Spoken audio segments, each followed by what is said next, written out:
ওই দিন বার্গার খাবার লেগেছিলাম বুঝছাও। তারপর সিলক্স থেকে বার্গার আরো অনেক কিছু খাবার লাগছি। তো প্রথমে আমরা মেনু কার্ডটা একটু ভালো মতো দেখে নিলাম। এরপর চিকেন বার্গার অর্ডার দিছিলাম। চিকেন বার্গারটা মজা আসছিল, অনেক মিওনিজ দেওয়া আসছিল বুঝছাও। এটি খাইতে খাইতে আমরা অনেক পরিমাণে ক্লান্ত হয়ে গেছিলাম, কারণ এত বড় চিকেন বার্গার। তার সাথে আসছিল নাগা ড্রামস, এটা আমার কাছে অনেক ভালো লাগছে। যতই জালুক না কেন আমি ওয়াট করে খাইতে পারছি। এরপর নাগা ড্রামসটারে আমি বারবিকিউ সস দিয়ে মোড়াইয়া খাইলাম। খাওয়ার পর এনে আসছিল পাঙ্খা উইংস। পাঙ্খা উইংসের মধ্যে 3টা ফ্লেভার থাকবো, হানি ফ্লেভার, বারবিকিউ ফ্লেভার আর হানি সুইস ফ্লেভার নাকি যেন কি ফ্লেভার। এটা দিয়ে খাইতে মেলা ভালো আসছিল। তো তোমরা এটা দিয়ে খাইতে পারো। আর পাঙ্খা উইংসটা মাস্ট ট্রাই করবা তোমরা।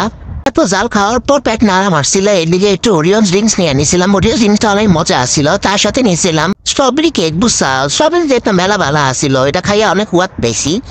এরপর এনে আমরা ভিডিও করলাম। এবার আমার কটা ছবিও বলছিলাম, ছবিটি ভালোই এসেছিল। তোমরা লাস্ট